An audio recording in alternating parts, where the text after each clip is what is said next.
Bonjour à tous. Je vous retrouve aujourd'hui dans une vidéo un peu plus sérieuse que d'habitude.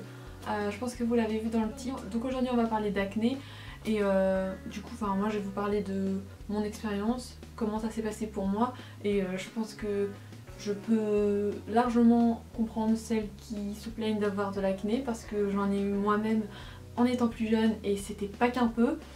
Donc je vais vous parler un peu moi de qu'est-ce qui s'est passé pour que j'en arrive là, comment je fais maintenant pour avoir une peau relativement propre, j'ai envie de dire. J'ai plus trop d'acné, de temps en temps j'ai un bouton par-ci par-là, mais bon voilà quoi.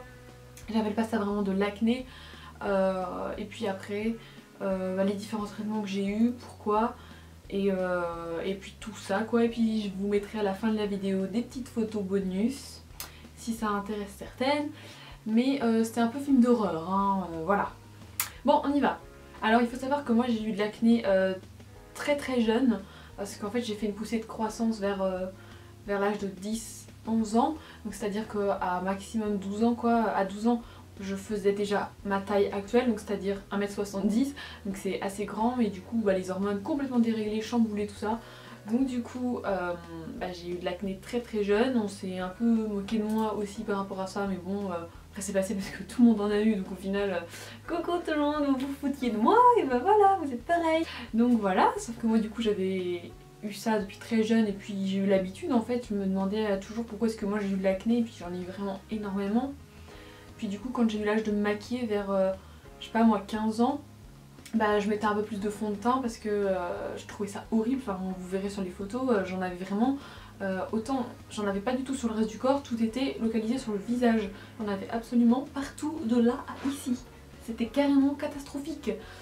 Donc j'étais obligée de me maquiller le teint, mais je pense qu'en fait ça n'a fait qu'empirer au final avec le recul, c'est pas possible quoi, enfin je ne sais pas, mais bon en même temps j'étais jeune.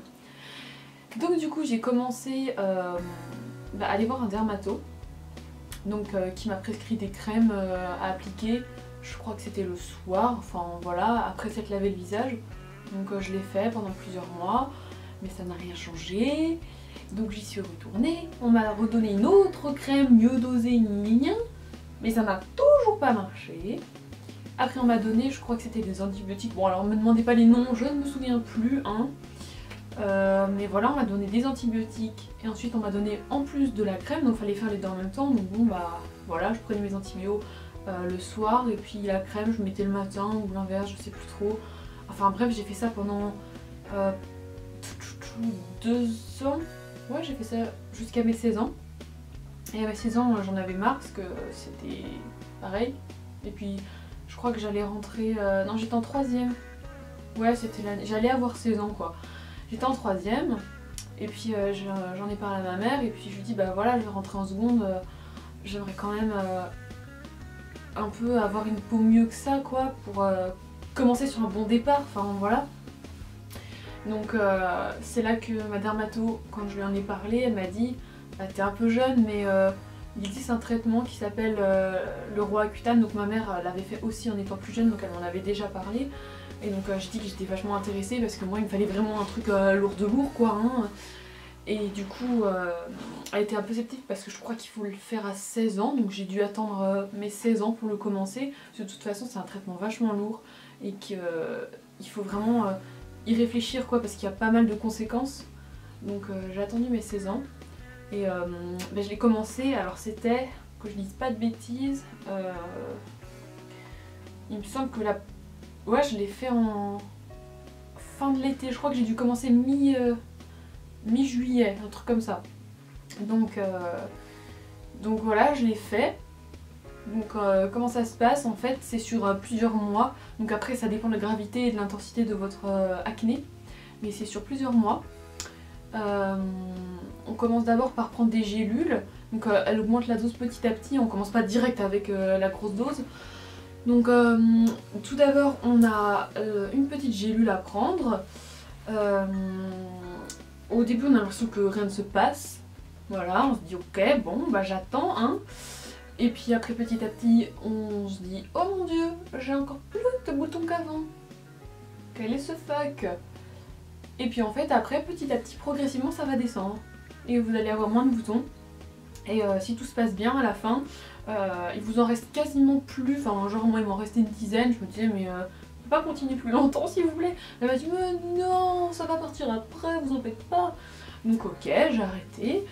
Et puis je lui dis mais ça va pas revenir les boutons, vous êtes sûr? Parce que bah, moi jusqu'ici rien n'avait été concluant. Donc je me disais mais ça va pas marcher, enfin au fond de moi j'étais sceptique, je me disais c'est pas possible que ça marche aussi bien parce que bon j'avais quand même énormément réduit, mais c'était toujours pas la joie quoi. Et puis elle me dit mais non non non, donc ok. Donc en quelques mois, oui, bon, il y en a un peu qui sont partis. Et un an plus tard, oh, tous mes boutons sont revenus. La joie. Donc ce que j'ai fait, c'est que à mes 18 ans, encore, oui, et ben j'en ai refait une deuxième fois. Donc oui, moi j'ai fait 2 fois le traitement. Et bah, la deuxième fois ça s'est très bien passé, enfin, ça s'est passé exactement comme la première. Poussée, enfin au début il n'y a rien, après une grosse poussée de boutons. Et puis après, ça descend et bah là ça a vraiment marché quoi. Plus rien, bah, en vrai ma peau n'a pas, pas récupéré de boutons, elle est comme ça depuis le deuxième traitement. Donc bah c'est cool. Donc voilà. Donc ça c'est les effets positifs, hein, c'est que ça enlève les boutons. Mais il faut aussi parler des effets négatifs parce qu'il y en a et il y en a quand même pas mal. Alors le premier qui me vient en tête, bah déjà c'est la déshydratation intense. Mais quand je dis intense, c'est vraiment intense. Moi qui portais des lentilles, je pouvais plus en porter au bout du 2e mois. Parce que tout simplement j'avais les yeux rouges, mais vraiment rouges et déshydratés, quoi, secs. Je le sentais quand je clignais des yeux, j'avais vraiment... bah, c'était sec quoi, j'arrivais quasiment même plus à pleurer, tellement c'était en manque quoi. Bon, il faut énormément compenser en buvant beaucoup d'eau. Qu'est-ce qui prend cher aussi? Bah du coup les cheveux. Moi qui ai déjà des cheveux secs de base, je vous raconte pas l'angoisse, j'avais une botte de paille. Donc je pouvais plus les lisser, plus rien faire, donc bon bah du coup c'était bien, ça m'a limité ma consommation. Bah du coup j'avais dû couper aussi énormément, hein. J'avais coupé je sais pas moi 10 cm pour éradiquer le truc sec moche et bref. La peau aussi, moi j'ai dû mettre tout le temps de la crème sur les mains et encore je vois que ça laisse des marques quoi, j'ai tout le temps la peau sèche un peu à cause de ça. Je peux plus rien y faire quoi. Bon déjà j'avais les cheveux secs donc ça voilà, j'ai réussi à rattraper, mais les mains c'est vrai que j'ai vu qu'elles ont pris un sacré coup, hein. Je suis très sensible, j'ai les mains qui deviennent violettes et orange fluo, oui orange fluo, je suis bizarre. Mais quand il fait froid, oui mes mains ça se voit quoi, on dirait un cadavre la meuf. Donc voilà, la déshydratation intense, ça c'est vraiment le truc chou. Et du coup ça entraîne aussi que si vous faites du sport, si vous êtes sportif, bah, vous pouvez avoir une dispense parce que ça devient dangereux pour vos articulations qui sont du coup fragilisées parce que vous manquez d'hydratation et un peu de force. Enfin je sais pas trop comment ça fonctionne, mais moi je sais que j'ai dû arrêter de faire de sport parce que bah voilà quoi, c'était dangereux. Bon moi je n'en faisais pas intensément, mais s'il y en a parmi vous qui font vraiment du sport tous les jours ou à raison de plusieurs heures, faut en parler avec votre médecin parce que bah, ça peut être interdit quoi. Donc à voir. Et puis sinon un des plus gros points je dirais c'est les sautes d'humeur. Ça déjà que moi je suis assez sensible, bon en plus j'étais dans l'adolescence, imaginez quand j'ai fait à 16 ans comment je devais être chiante comme ado, punaise. Bon on a des sautes d'humeur quoi, des fois tout va bien et puis après ouais je me sens pas bien, je suis pas contente, on se vexe pour un rien. Déjà que si vous êtes un peu à la base comme ça, vous allez encore plus vous vexer pour un rien. Donc voilà, les sautes d'humeur c'est chiant, mais pas que pour nous, surtout pour les autres en fait, parce que nous on sait qu'on est chiant mais on se supporte, mais alors pour les autres voilà. Il faut vraiment être entouré de sa famille parce que des fois il y en a, bon c'est des cas minimes, mais il y en a qui se sont suicidés, il y en a qui ont fait des choses, voilà, parce que ça les angoissait, ils avaient sans doute aucune famille avec eux pour les rassurer en leur disant mais non tout va bien, machin, on se trouve moche, je ne sais quoi, bon bref, il faut être quand même entouré et en parler quand ça va pas, c'est vraiment le plus important. Si vous allez pas bien, si vous sentez qu'il y a un truc qui cloche, vous en parlez et vous essayez de résoudre le problème, ne serait-ce que parler, ça fait toujours du bien. Donc voilà, pour la partie renseignement. Donc j'ai pas grand chose d'autre à ajouter si ce n'est que c'est vraiment un traitement qu'il faut faire en dernier recours si vous avez vraiment tout testé avant. Les crèmes, les antibiotiques, je sais plus quoi d'autre, les lotions, les nettoyants, tout ce que vous voulez, ça c'est vraiment à faire en dernier recours. Mais ça peut être pratique si vous en avez vraiment énormément évidemment et que ça vous laisse des cicatrices. Ah bah oui, j'en ai pas parlé des cicatrices, bon j'en reviendrai après. Donc c'est bien si vous en avez énormément et que c'est dur à éradiquer, ou si c'est un peu généralisé, c'est-à-dire que vous en avez dans le cou, vous en avez dans le dos, un peu, je sais pas moi, un peu sur le torse, un peu, je sais pas, sur les cuisses. Bah vous allez pas vous amuser à mettre un petit peu de crème là, un petit peu de crème là, un petit peu de crème là, un petit peu de crème là, enfin vous allez vider le pot en 2 semaines et puis super, enfin encore c'est sur le visage ça va, ça sèche, mais sur tout le corps vous allez pas pouvoir vous amuser à vous en mettre tout le temps partout quoi. Donc là c'est vraiment pas mal quand vous voulez mettre, si vous voulez enlever tous les boutons, bah c'est cool parce que comme c'est des petites gélules que vous avalez, bah du coup ça passe dans votre corps, dans votre sang et ça draine tous les boutons, tous les trucs comme ça et vous en avez plus du tout.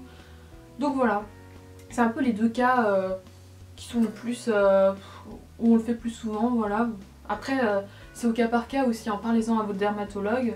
Ah oui, et j'ai pas précisé que dans la deuxième fois que j'ai faite, je l'ai faite l'hiver parce qu'en fait normalement il faut faire le traitement en hiver parce que sinon vous pouvez pas vous exposer au soleil et comme vous êtes extrêmement sensible, c'est un autre défaut que j'ai oublié de préciser, vous avez une très grande réactivité au soleil, vous pouvez cramer en quelques minutes et avoir des grosses plaques, arracher des lambeaux de peau, enfin non, faut faire super gaffe au soleil, donc normalement les dermatologues ne le font qu'en hiver, donc là, bon la première fois je crois que j'avais commencé mi-été et encore fin, donc du coup j'ai eu à me cacher pendant 2-3 semaines, mais bon de toute façon je passais pas ma vie dehors, mais j'avais tout le temps un chapeau, quelque chose comme ça pour me protéger parce que c'est très dangereux, hein. Très sincèrement faites attention. Donc il faut commencer en hiver, mais on parlait bien avant parce que c'est un traitement qui est très long à mettre en place. Et donc voilà. De quoi je n'ai pas parlé? J'espère que j'oublie rien parce que là sur le coup ça ne me vient pas. Si, le médicament normalement il est remboursé, donc il y a le Roaccutane et je crois que le générique c'est le Procuta, donc moi c'est ce que j'ai fait, j'ai eu du Procuta. Parce que celui-ci est remboursé, je sais plus quoi, enfin c'est ma mère qui s'en occupait. C'est la même chose, il y a la même chose à l'intérieur. Voilà, moi j'avais un cas plutôt avancé d'acné. Et vraiment si vous ne me croyez pas, je vous le jure, hein, je vais vous mettre les photos juste après à la fin de la vidéo si ça vous intéresse. Mais j'ai vraiment eu du mal quand j'étais jeune à supporter tout ça. Je croyais pas qu'un jour ça serait possible d'avoir une peau comme je l'ai. Elle est pas parfaite, j'ai des cicatrices parce que je me perçais les boutons et ça m'a laissé des cicatrices à vie. Ne le faites pas s'il vous plaît. J'ai une peau irrégulière, elle est pas lisse parce que du coup j'ai des aspérités, j'ai des creux à certains endroits, j'ai des bosses à d'autres. Voilà, c'est ça, ma peau reste sèche, je mets tout le temps de la crème hydratante parce que je suis tout le temps sèche du visage, surtout ici, là, je sais pas pourquoi, je suis extrêmement sèche à cet endroit là.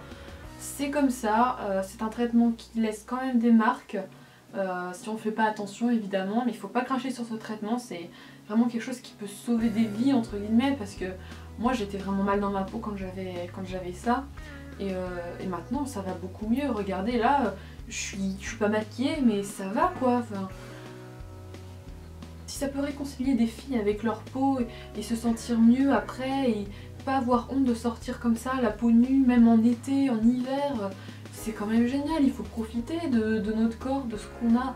Il faut pas se dire je vais tout cacher sous des couches de maquillage. Des fois il faut savoir se dire je suis belle comme je suis, voilà, ma peau est comme elle est, on peut que l'améliorer en faisant des trucs par-ci par-là, mais il faut pas non plus tout camoufler et se dire jamais je la montrerai, de toute façon c'est pas possible de régler ce problème. Il y a toujours des solutions, il faut juste prendre le temps, j'ai envie de dire, être sûr que c'est ce qu'on veut faire et puis voilà, être conseillé et guidé par les bonnes personnes. Les photos que je vais vous mettre juste après, du coup elles datent de 2013, bon je vous mettrai les dates juste en dessous, comme ça sera bien clair et net pour vous. Du coup je sais plus si c'était la première ou la deuxième fois. Oui, il doit y avoir les deux je pense, parce que du coup les photos que j'ai prises J'ai prenais je crois une semaine d'intervalle, comme ça on voyait vraiment bien l'évolution. Donc vous verrez au tout début, bon bah on voit ma peau bien moche, mais voilà, elle est comme elle est. Après on a l'impression que ça va, puis d'un coup, waouh, c'est l'horreur, il y en a plein de boutons partout, c'est la fête. Et après ça décline petit à petit, et je vous ai pris des photos hier pour vous montrer du coup l'état de ma peau actuelle, et comme quoi tous les problèmes ont une solution. Donc voilà, c'était une vidéo un peu longue, mais je me dis que c'est quand même important parce qu'il y a vraiment beaucoup de personnes qui hésitent à faire ce traitement. Donc voilà les effets positifs, les effets, enfin les points négatifs. Réfléchissez-y bien, mais si vous êtes comme moi ou si vous vous sentez pas bien à cause d'une acné comme ça redondante et énormissime, bah allez-y parce que c'est vraiment un truc qui change la vie quoi, d'avoir une peau sans bouton. Voilà quoi. Donc j'espère que cette vidéo vous aura plu et surtout qu'elle vous aura aidé parce que c'est quand même le but de cette vidéo. J'espère ne pas avoir oublié de points, des choses qui vous auraient intrigué. Dans ce cas-là, posez-les moi en commentaire, j'y répondrai évidemment dès que possible hein, parce que j'espère avoir la réponse. Mais bon, vous pouvez toujours me demander parce que les choses que je connais, parce que je l'ai fait 2 fois. Donc voilà, je pense qu'on arrive à la fin de cette vidéo. Ne me jugez pas pour la qualité des photos, il y en a certaines qui sont très moches, je les prenais très tard le soir en me disant merde j'ai oublié de prendre la photo. Bon du coup voilà il fait nuit, bon la photo est très moche mais de toute façon prendre une photo rien que dans le but de montrer ses boutons, c'est pas forcément une photo qu'on va publier sur Instagram partout. Donc voilà, maintenant je vais aller me cacher, je vais vous laisser avec les photos. Voilà, je vous embrasse et puis je vous dis à très vite. Bye!